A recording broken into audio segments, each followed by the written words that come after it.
Hey YouTube world, welcome back to yet another video. तो आज का जो हमारा टॉपिक रहने वाला है वो है लीड कोड का क्वेश्चन, जो कि है वैलिड बीएसटी। ठीक है, इस वैलिड बीएसटी के क्वेश्चन में करना क्या है, हमको एक ट्री गिवन रहेगा और हमको बताना है कि ट्री हमारा वैलिड है कि नहीं। ठीक है, ये सारी डेफिनेशन हम ऑलरेडी पढ़ चुके हैं, तो इसको स्किप करते हैं और मैं सीधे क्वेश्चन का इंट्यूशन बता देता हूँ तुम्हें करना क्या है।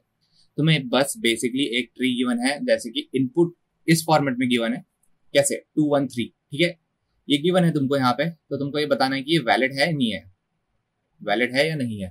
तो वैलिडिटी के पॉइंट क्या होते हैं, जो बेसिकली हमारा रूट रहता है, ये रूट जो होता है, ठीक है, रूट की जो वैल्यू है, डॉट वैल्यू कहते हैं जिसे, ठीक है, ये लेफ्ट चाइल्ड से छोटी होनी चाहिए, मतलब एग्जैक्टली वही है, और राइट चाइल्ड से बड़ी होनी चाहिए। तो राइट चाइल्ड इसका बड़ा है, तो राइट चाइल्ड जो है यहाँ पे, ये वाला 3 जो है, ये ग्रेटर है 2 से। ठीक है, और ये वन जो है वो लेस देन है 2 से, तो ये इसकी कंडीशन रहती है।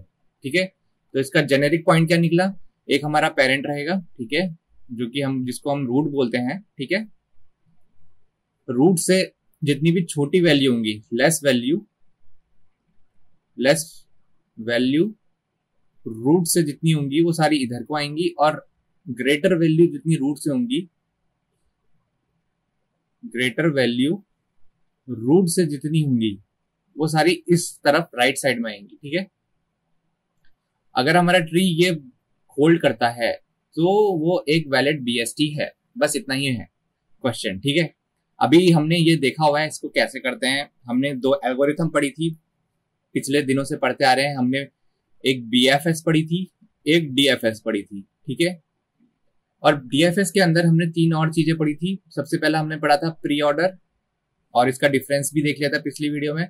फिर हमने पढ़ा था पोस्ट ऑर्डर, ठीक है, पोस्ट ऑर्डर। फिर हमने लास्ट में देखा था इन ऑर्डर।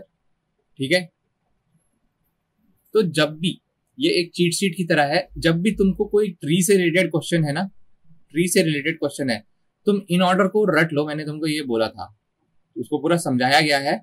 तो इसका जो कोड है वो काम कैसे करता है वो तुम्हें आना चाहिए, और वो हम मल्टीपल टाइम डिस्कस कर चुके हैं, आज भी डिस्कस करेंगे दोबारा कैसे करना है उसके कोड को।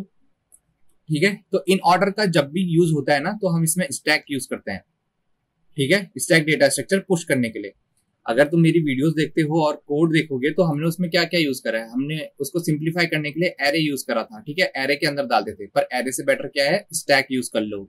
एक ही बात है, स्टैक वर्टिकली स्टोर करता है, एरे कुछ वैल्यू को ऐसे स्टोर करेगा। ठीक है, और स्टैक एक के ऊपर एक, एक के ऊपर एक के ऊपर एक स्टोर करता है। ठीक है, तो ये तो है इसका क्वेश्चन का इंट्यूशन। आ जाओ डायरेक्टली लीड कोड पे जंप करते हैं। ठीक है, तो ये रहा मेरा क्वेश्चन समझा दिया मैंने तुमको करना कैसे है। और हम किस एल्गोरिथम के साथ जाएंगे, हम जाएंगे डीएफएस के साथ।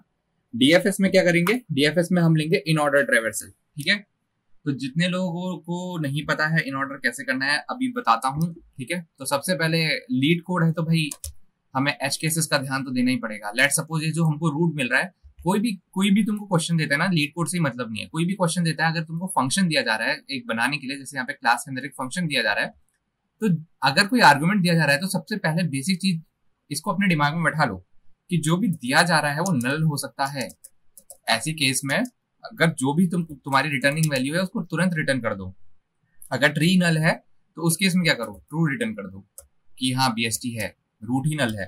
ठीक है, फिर मैंने क्या बोला था, मैंने बोला स्टैक डेटा स्ट्रक्चर यूज कर लेंगे। ठीक है, किस टाइप का, ट्री नोड टाइप का। ठीक है, ट्री नोड, और इसका नाम देता हूं मैं stack is equal to new stack, STACK। ठीक है, इसमें एंगुलर ब्रैकेट्स भी यूज होते हैं वैसे।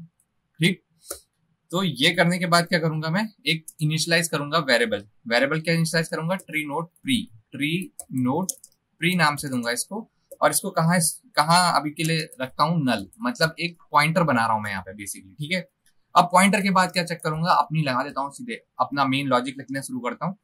रूट नल नहीं है, रूट जो है वो नॉट इक्वल टू नल है, क्योंकि वाइल लूप है तो एक ब्रेकिंग कंडीशन चाहिए होगी इसके लिए। ठीक है, और दूसरी कंडीशन क्या चेक करूंगा, stack dot is empty. Stack भी एम्प्टी नहीं होना चाहिए, क्योंकि स्टैक के अंदर मैं कुछ वैल्यूज पुश करते जाऊंगा। ठीक है, अभी स्टैक एम्प्टी हो गया तो वो क्या रिटर्न करेगा, वो वो ट्रू रिटर्न कर देगा, उसको फॉल्स बना दो। स्टैक एम्प्टी नहीं है तो वो फॉल्स रिटर्न करेगा। लेट सपोज अगर स्टैक के अंदर कोई एलिमेंट है तो वो क्या करेगा, स्टैक एम्प्टी नहीं, स्टैक एम्प्टी नहीं है, फॉल्स रिटर्न करेगा। तो फॉल्स और नेगेशन आगे से क्या बनाएगा, ट्रू। तो इस कंडीशन को ट्रू करने के लिए हमने आगे नेगेशन बनाएगा। क्लियर है? ठीक है। अब क्या करूंगा मैं, जब तक हो सकता है तब तक मैं लेफ्ट को ट्रैवर्स करता रहूंगा। तो लेफ्ट को जब तक ट्रैवर्स कर सकते हैं तब तक करो वाला हिसाब है। तो फिर से रूट चेक कर लो, नल तो नहीं है। ठीक है, रूट चेक करूंगा, नल तो नहीं है। Root should not be equal to null, अभी नल नहीं है। तो लेफ्ट ट्री को मैं ट्रैवर्स करते रहूंगा। कैसे करूंगा, स्टैक के अंदर पुश कर दूंगा, स्टैक डॉट पुश पूरा पूरा रूट। ठीक है, पूरा पूरा रूट डाल दिया है। रूट में क्या आएगा, उसका लेफ्ट पॉइंटर भी आएगा और राइट पॉइंटर भी आएगा मेरे साथ। ठीक है, और क्या करूंगा, रूट की वैल्यू अपडेट कर दूंगा, root equal to root dot left. इस तरीके से क्या होगा, लेट सपोज ये 2 है, ये 1 है, और अगर कोई और नोड भी होता है यहाँ से नीचे को, तो वो सारे मैं एक ही साथ ट्रैवर्स करना चाह रहा हूँ। ठीक है, अगर सारे के सारे लेफ्ट ट्रैवर्स हो चुके हैं तो मैं क्या करूंगा, पॉपिंग शुरू कर दूंगा। तो रूट में क्या डालूंगा, स्टैक डॉट पॉप, जो भी मेरा टॉप मोस्ट एलिमेंट में रूट बैठा हुआ है। लेट सपोज अभी के स्टेट में क्या होगा ना, अभी के स्टेट में स्टैक के अंदर सबसे ऊपर ये 1 बैठा होगा, 1 के, तो यहाँ पे रूट में 1 नोड आएगा। ठीक है, 1 आ गया। अब मैं क्या चेक करूंगा, if pre is not equal to null, pre null नहीं है। ठीक है, और क्या चेक करूंगा, इसके साथ ये भी चेक करूंगा कि मेरी रूट डॉट वैल्यू, मतलब अभी कौन सा रूट है मेरे पास, ये 1 की बात हो रही है यहाँ पे। रूट डॉट वैल्यू मतलब यहाँ पे 1 है, इज लेस देन और equal to previous prev dot val. Previous dot val से है तो क्या करूंगा, इसको रिटर्न RETURN रिटर्न फॉल्स करा दूंगा। ठीक है, मतलब क्या हुआ इसका, 1 ग्रेटर है 2 से, तो इस हिसाब में तो ट्री मेरा गलत है, ऐसा नहीं होना चाहिए। ठीक है, और अगर ऐसा नहीं है तो मैं क्या कर रहा हूँ, प्री को सेट कर दे रहा हूँ रूट पे। ठीक है, तो पहला इटरेशन में तो ये फॉल्स ही जाने वाला है क्योंकि प्री पहले सेट ही नहीं हुआ होगा। ठीक है, तो पहले रूट जाएगा, फिर क्या होगा, फिर रूट की वैल्यू को मैं रूट डॉट राइट करवा दूंगा। अब राइट ट्री को भी तो ट्रैवर्स करना ही होता है, तो राइट को मैं लीस्ट सिग्निफिकेंट मतलब सबसे कम महत्व देते हुए राइट को लास्ट में ट्रैवर्स कराऊंगा। और लास्ट में क्या करा दूंगा, अगर ये सारे स्टेटमेंट ट्रू होते हैं, ये कंडीशन इवेल्युएट ही नहीं होती है कभी। ठीक है, तो रूट डॉट राइट भी अगर सही बैठ रहा है तो मैं क्या करा दूंगा, लास्ट में रिटर्न ट्रू करा दूंगा, RETURN